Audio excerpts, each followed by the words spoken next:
Welcome back to This Real America's Voice Newsbreak. I'm Terrence Bates. A defiant FBI Director Kash Patel sits before the Senate Judiciary Committee to answer questions about everything from the agency's investigation of Charlie Kirk's assassination to the inner workings of the FBI. And in closing, Mr. Chairman and members of the committee and Ranking Member Durbin, I'm honored to be the 9th director of the FBI. I'm not going anywhere. If you want to criticize my 16 years of service, please bring it on. Over to you. During his testimony, Patel promised that the Bureau will continue its quest for transparency. As for the investigation into Charlie Kirk's murder, Patel applauded the cooperative work happening between his agents and state and local law enforcement in Utah. Quote, Tyler Robinson is in custody today because of this partnership. Embattled Federal Reserve Board member Lisa Cook is present today at the Federal Reserve's opening of its two-day policy meeting. A federal appeals court ruled on Monday that President Trump can't fire her. 47 was looking to give Cook a pink slip amid an investigation into allegations that she committed mortgage fraud. The Trump administration is expected to appeal the ruling to the Supreme Court. In the meantime, President Trump will have an ally at today's meeting. Steven Miron was confirmed to fill an open seat on the Fed's board. He was tapped for the job by President Trump after serving as the chair of the Council of Economic Advisors to the president. All eyes will also be on this week's policy meeting, which wraps up tomorrow, to see if the central bank decides to lower interest rates for the first time of this current Trump presidency. President Trump sending the National Guard into Memphis, Tennessee in an effort to bring crime down there. It's the latest city being targeted in the president's nationwide law and order crackdown. The move is being made possible with the help of Tennessee's Republican Governor Bill Lee, who was on hand in the Oval Office as President Trump signed the order on Monday. The president's order creates a special task force in Memphis comprised of the FBI, Drug Enforcement Administration, Immigration and Customs Enforcement, as well as the U.S. Marshals services. Those federal agencies will join the National Guard in an effort similar to what we saw in Washington, D.C.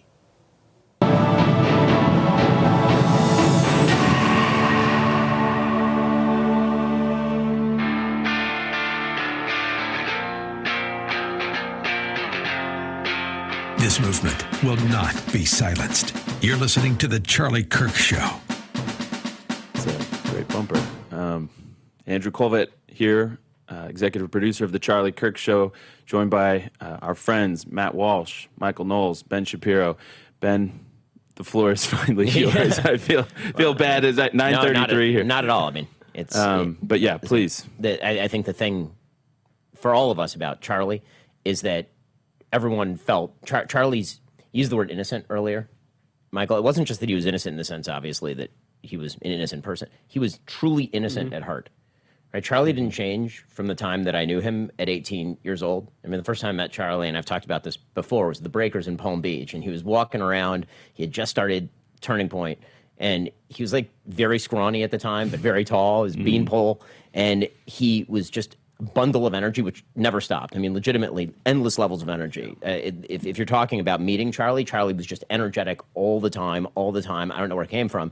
And he was walking around the Breakers as a kid, trying to gather donors, and he came up to me as Mr. Shapiro, great to meet you.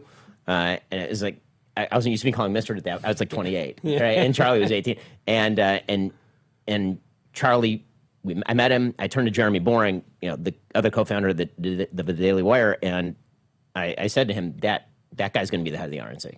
Like, there's just no doubt. And as I've said before, you saw it that early. The first meeting, right off the bat, you could tell, because this is the thing about Charlie. The way that people know Charlie as this unbelievably talented debater and a terrific broadcaster and an unbelievably clear advocate for his values and for biblical values and for truth, and the reason that legitimately tens of millions of people are mourning him. And I mean, I should just say, from a Jewish perspective, every synagogue that I know of did a tribute to Charlie Kirk over the weekend, like on Shabbat. They stopped the services to do tributes to Charlie, which is an amazing testament to who Charlie was. But you could tell that early that Charlie, the thing is, Charlie got good at those things. The thing Charlie was always amazing at, the thing he had an inherent talent for, was coalition building. He was always an unbelievably great coalition builder. I mean, it's something actually that Tucker talked about yesterday on JD's show, and that's an amazing thing. I mean, this is a fractious coalition, and America's a fractious country, and to have somebody with the ability and to dedicate his time and effort to actually building those coalitions is really tough, to the point where he's able to bring together people who can disagree on an enormous number of things and still point their ships in the same direction. I mean, Tucker Carlson and I talked on Friday. Okay, now everybody knows that Tucker and I have had our disagreements and have our disagreements about an enormous number of policy issues, and I'm sure at some point we'll publicly discuss those issues and talk about our differences and all that. But that doesn't matter, because we're going to point our ships in the direction that Charlie wanted those ships to be pointed, which is in the direction of making the country stronger and better. And that was Charlie's gift. That was the thing that Charlie was amazing at. He had innate talent for that. All the other stuff, I watched him cultivate over the course of 13 years. Right? I watched him get good at debate. I watched him become a charismatic speaker. Charlie was not a naturally charismatic speaker. He became that is an unbelievable skill, to be able to actually better yourself in all of these ways and get better every day at doing them. So that by the time that this horrifying act of evil happened, he was just the best there was at it. That is just an incredible testament to not only the amount of determination and energy and grit that Charlie put into things, and that rolled off him every time you met him. He was just, again, bouncing around the room every time you met him because he had another thing to do. And the fact that I remember when I started getting the texts, obviously it's I kept saying on the show, and I've said it for days since, like, there are no words, and I'm rarely at a loss for words. There are legitimately no words. But the thing that I remember stunning me is when they reported, when the headlines came up with his age. Because I was like, I've known Charlie for a long time, and so you think of Charlie as somebody who grew up with you, which is true. The fact that Charlie was 31 years old and had accomplished all of these things.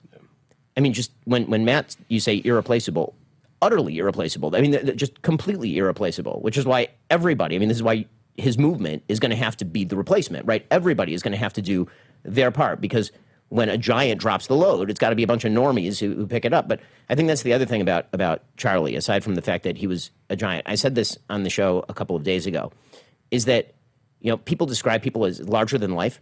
Charlie wasn't larger than life. He just was life. He was just so alive and so normal, so normal. That's why people connected to Charlie, right? He wasn't a persona.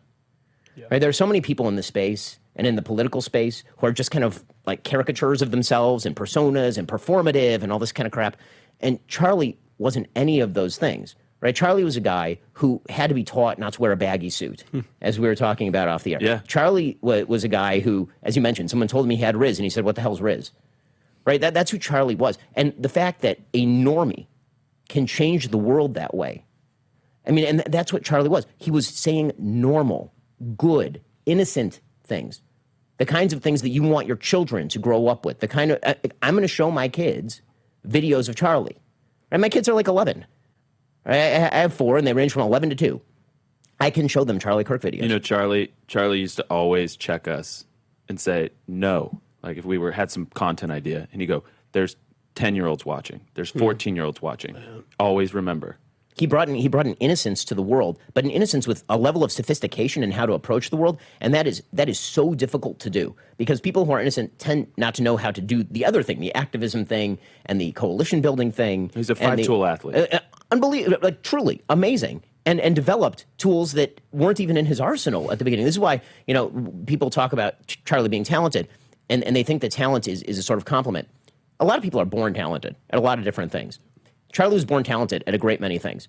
And then there are the things that he legitimately made himself the best in the world at. And that was an inspiration to people, too, because if you go back and you just watch the sort of arc of his career and his trajectory, which, as Michael says, was going to lead to the White House. No one believes any different. If you watch that arc, the ability to continue to improve his own trajectory by becoming that's part of the tragedy, is he was getting better at everything, and he was already the best. He was getting better at all those things, and that's an amazing, that's an unbelievable thing, and that's what was taken from us. And the other thing is that to kind of close out my monologue here, Please. That it wasn't just that I received messages from everybody. We all received messages from everybody, because if you knew Charlie, even tangentially, everybody knew how affected you were by Charlie's death. It wasn't just that I received messages from all over the world, from obviously, friends in Argentina and in Britain and in Canada, and tons from Israel, obviously, because Charlie, of course, was publicly extremely pro-Israel. Not just that. I got messages from people who are very prominent figures, who are liberal, who were deeply disturbed and upset, and who are not. I don't want to say that everybody who disagrees with us politically is a person who celebrated Charlie's death, because that's not true. This is the opportunity that Charlie provides. What Charlie was about was opening doors. So all those kids he was talking to on campus, so many of those kids became conservative, became God-fearers, went to church on Sunday because of Charlie. And they weren't people who already were on Charlie's side, right? That was Charlie's deal. He took a bunch of people who weren't going to go to church last Sunday, and they all went to church last Sunday. Right, the church pews, from everything I'm hearing, we're overflowing. Overflowing. You know how I could tell? Charlie. She said, "Make heaven crowded, Charlie." I saw the Charlie effect at church because I'm sitting there. We're kind of a buttoned up, more traditional parish. Guys, you would go to shocking. I know, not a lot of tank tops. But I look around, and there were sweatpants and T-shirts. And I was so happy to see the sweatpants and T-shirts. I knew every single one of them was there for Charlie. And so I think that we shouldn't just use this as an opportunity to mobilize on behalf of the things that Charlie believed, to carry forward his legacy. His legacy was going to people we disagree with and getting those people to realize that Charlie's principles were right. Right? That's the unbelievable legacy that he leaves, because, again, being murdered in the way that he was, doing the thing that Charlie was all about, doing outreach. He was doing outreach, right? Religious outreach. He was talking about Christ in the question before he was killed, right? He was doing religious outreach, he was doing political outreach, values outreach, biblically based outreach. And being killed in that way means that there is an opportunity to reach out to people who weren't going to be devotees of Charlie or devotees of the ideas that he espoused. And to ignore that, I think, would be to ignore a huge part of what his legacy can mean. So, yes, I totally agree with the vice president. You can't have unity with people who celebrate the murder of Charlie Kirk. You absolutely cannot. Those people are, I'm not going to curse, those people are the worst that humanity has to offer, the people who celebrate the death of a wonderful person like Charlie, and a husband and a father. And I cannot watch the tapes. I mean, you're playing, before the show started, the videos of Charlie with his, I can't watch them. I have such a hard time with that. I mean, because we all have young kids. Yes. And it's so painful. It's so painful to watch, and knowing that those kids are going to grow up without their dad. It's unspeakable. And people who celebrate that, there are no depths in hell that are rich enough for those people. But I think that there are people that we can reach out to, and that was always Charlie's idea. There are always people that we can reach out to. He convinced literally millions of young people to move to the other side of the political aisle. And so I think there's an opportunity to make people make that choice. Make that choice. Choose between the demons who are celebrating Charlie's death and the rest of us who would like to have a functional country where we can talk to one another. I love what you said. I mean, I do think this is an opportunity. This is that fork in the road moment as a country where we this is, we could get into the whole cancel culture debate or whatever, which I personally find to be ridiculous. Because if somebody reveals themselves to be a ghoulish, nasty, vile person, then that employer should have every right to fire a ghoulish, vile, if you threaten to murder someone or encourage the murder of someone for speaking their mind, then it actually helps the marketplace of ideas to get that person out. If that person is undermining the marketplace, to quote Chesterton, it's the thought that stops thought. You can't. You need certain foundations, just like any marketplace. You need certain rules and basic guidelines, or else you can't even speak. I can't have a conversation with you if you're going to threaten to murder me. It's a deliberate misread of what cancel culture is. Of course, and this idea that you as an employer owe it to an employee to continue to employ them after they post in celebration of Charlie's murder. Yeah. Of course, you don't have an obligation to continue signing a check who is celebrating to somebody who celebrates Charlie's murder. Like, duh, that's a basic aspect of freedom also. There's no equivalence also, because, and this is the really frustrating thing about this kind of, the right's engaging in cancel culture. Well, even if I accepted that framing, there's a difference here in the kinds of speech that are being quote unquote canceled. The left will cancel you if you say that, men can't have babies. That's what cancel culture is on the left. They'll cancel you for saying things that are true and normal and obvious. And on the right, to the extent that anyone's being canceled, and it's not being done through force of law, certainly not through violence, it's just being done through, free speech and freedom of association. But to the extent anyone's getting canceled, they're getting it canceled for saying things that are objectively vile and disgusting. And in some cases illegal. Yeah. Right, and there's a fundamental difference. Like society should treat those things differently. We're going to pause for radio. We're going to keep this going. We'll be right back.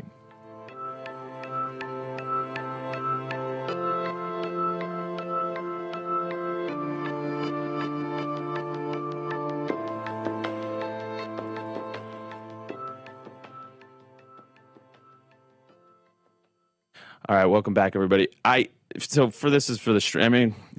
just keep the conversation going because this is too good. I love the point you're making because it's truth versus a lie.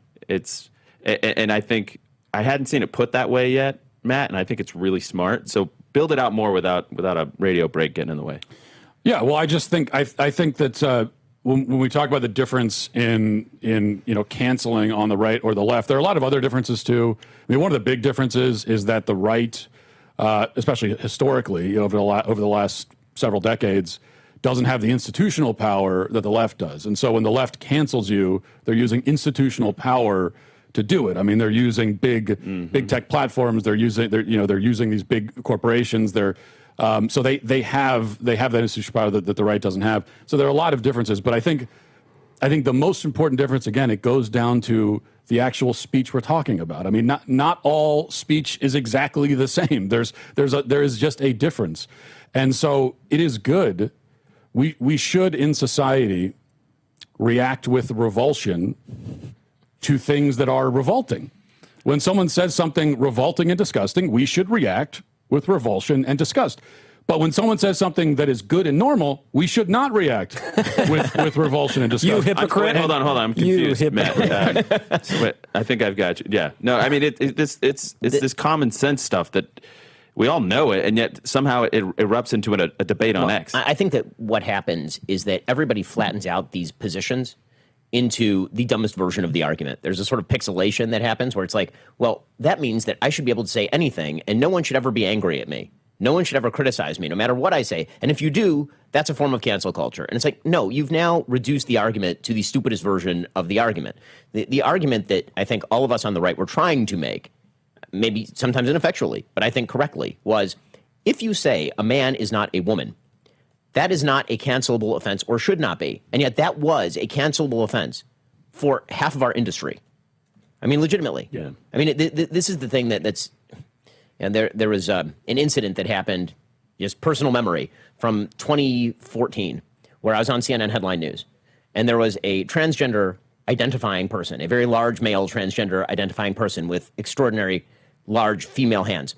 And I only remember the size of the hands because I was grabbed by the back of the neck during that television interview because I had the temerity to call him sir and ask about his genetics. And the entire panel immediately responded by rushing to the defense of the person who was doing the physical assault on camera. And that is the predicate to all of this. There are permission structures that have been created on the left for violence. And these permission structures are deeply evil, and they are not the same thing as saying a man is not a woman. Yeah. Like if you are some of the people who we've been watching, we haven't played any of their tapes because they don't frankly deserve the airtime, who are out there and making statements about how Charlie deserved what he was going to get, or other people should. The New York Times featured a Twitch streamer who has spent his days for the last several years defending terrorism, violently threatening people, and calling for violence. And the New York Times featured that person in the pages of the New York Times. Like, are we not supposed to react to that with revulsion, as Matt says? Of course we should react to that with revulsion. It's not the same thing. It's not the same thing. We have to recognize the left and the right when people have, as you point out, what's often a degraded debate about speech. You have to begin with something. You can't think from nothing. You can't speak from nothing. You have to begin with basic truths, and like men and women are different, for instance, or basic moral goods. C.S. Lewis called this the Tao. Others have called it the natural law or the first principles of practical reason. It's like in math. You have to start with an axiom. A equals A plus B equals B plus A. It's not that you can prove those things, but you can't prove anything else without those things. If we now deny that murder is wrong, we're past reason. We're going to welcome back radio in just a second, so don't go anywhere. All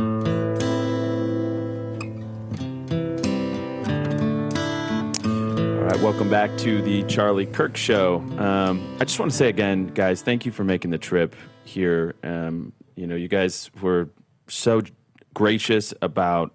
I mean, you were just like, anything we could do. Can we do more? Can we do more? And we felt that love, and we feel that love, and so just thank you again, because I know getting the three of you in the same spot. We don't even like each other. That's getting us to voluntarily be around each other. But what we all would, we've been talking to a lot of our friends in the conservative movement, just in the broader American culture.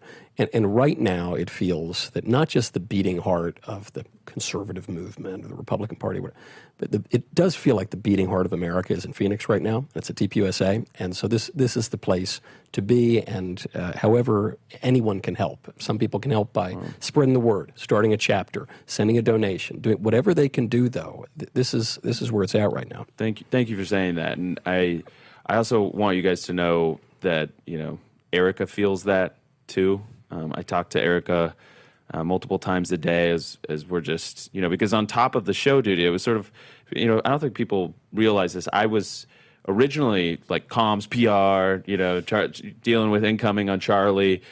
And then we started the show. And so I still wear two hats. And, Charlie would do this, and then he would go run Turning Point. Yeah. And it was sort of, we just kind of did it together. When we built this part out, it was kind of like our side hobby, which became this moment every day to sharpen ideas. And by the way, when you talk about how Charlie leveled up, it was this microphone, that did that for him, because the number of reps he was putting in every day, he was sharpening and sharpening and sharpening. And we had the sounding board and these chats that we have, I'll never delete. I'm going to, where we're working through, this new news cycle came up, and we got to figure out how to navigate it. And every day doing that, you're just sharpening your mind so that when he would go on campus, it would come out the way it did. And it was amazing how his life was like that, where every piece of it fed into the next, where this show would feed into the campus events, which I'm now going to call basically campus tent revivals. It occurred to me this morning. I was like, that's what they were. And you start realizing he buried this stuff in this political conversation, but he was telling people to follow Jesus, repent and be saved. Listen to the gospel. God wants so much more from you. He wants you to be a part of something bigger. It was a tent revival, and thousands came. Yeah. And they cast a ballot when it came time in November. God bless them. That was good. Because it was innocent, and it was fun, and it was just basically true. And, some of the pushback that people kept giving Charlie, which was, why is he going to college campuses and talking to people? And Charlie would answer that, right? I mean, he'd say, because that's where the people are. You got to talk to the people, right? I mean, it's pretty simple. But they would say, well, in his debates, what is he even doing? All Charlie did was ask extremely simple questions that people on the other side could not answer. Mm-hmm. They couldn't. I mean, that's why the revival tent set on it proved me wrong, because people had a very difficult time, as it turns out, proving truth wrong, because it was true. And Charlie was uniquely capable of speaking to that truth. I know we haven't played any clips of Charlie. Well, we have another hour, so we're going to keep. I would love to play clip 38, where Charlie is talking to young men, because they really are in need of this advice. This is going to live forever. All right, studio, play cut 38. I don't give advice to young women on how to find a man. I will say to young men, get your act together and really make self-control and self-discipline a priority in your life. One of the reasons why so many young women are upset with the dating pool, I hear this all the time, is that they see men that can't control themselves.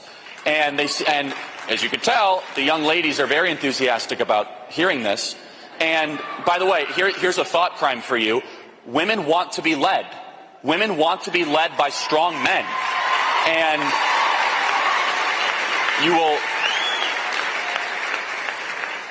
men are different than women, and women are different than men. And both need each other, by the way. I mean, that's true. and it sounds controversial when he says it, and then you think for more than 20 seconds, and it turns out that it's just true. And Charlie had a unique gift in clarifying and crystallizing that truth, and then weaponizing the truth and delivering it out there in viral fashion, which is why, again, tens of millions of people are more. Is why you have giant marches chanting his name in South Korea and London, and you have and squares being dedicated to him in Israel, and New Zealand marches, and like all over the world, people are mourning Charlie in a way that I think would have frankly, I think would have astonished Charlie if he had like you knew him much better than I knew him. I think it would have blown his mind. We knew that Charlie was getting uncomfortably, freakishly famous. His name ID, some pollster did it for us without us knowing and told us afterwards. It was like, I think, I'm gonna this little nugget I'm gonna save for the stream. Hold just on. 1 second. We're ending cliffhanger. hour 1 of radio, but we're gonna keep the conversation going for a little bit, and we'll be right back.